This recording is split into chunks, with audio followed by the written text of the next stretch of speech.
Di ko kinaya ang amoy bernal na hininga ng GF ko.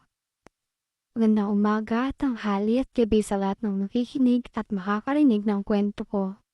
Tawagin niyo na lamang akong boy at girl na lang sa GF ko. Ex-GF ko to be exact. Nakatira ako sa isang lungsod at dito ko nakilala ang maging GF ko.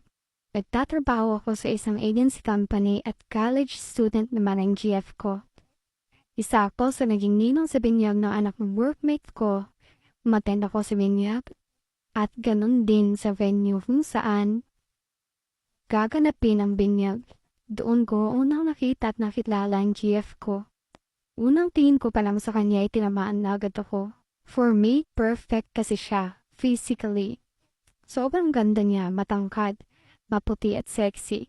Sa kagustuhan kong makilala siya ay naglakas loob akong lapitan siya at makipagkilala, which makes me happy kasi in-entertain niya ako at nakipagkamay for formality. Tumabi ako nang upo sa kanya at doon ay nagpalitan kami ng mga tanong tungkol sa identities namin kasama ng social media account at phone numbers. Tuwang-tuwa ako that time dahil akala ko naka-jackpot na ako. Nag-umpisang magkaroon kami ng communication through chats and calls in Messenger. Pag busy pareho ay through calls sa CV number. Walang araw na di kami nagkakamustahan at walang gabing di kami nag-go-goodnightan. I courted her hanggang sasagutin niya ako. Then we started dating. First date namin sa SM Mall somewhere. Pagkahawak kami, kwentuhan at tawanan. Doon ko unang naamoy ang di kaaya-ayang hininga niya.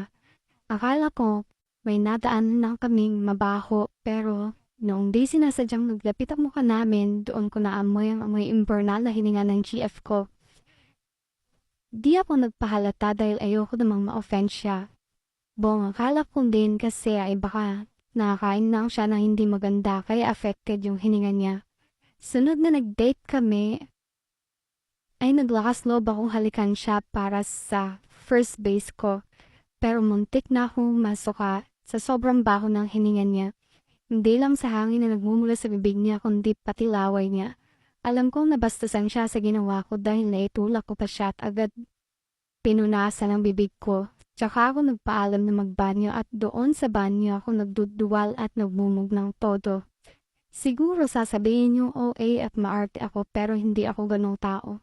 Sadya lang na di ko kinaya ang baho ng hininga ng GF ko. Nakipaghiwalay ako sa kanya at tinanggap niya naman. Hanggang dito na lang ang kwento ko. Salamat.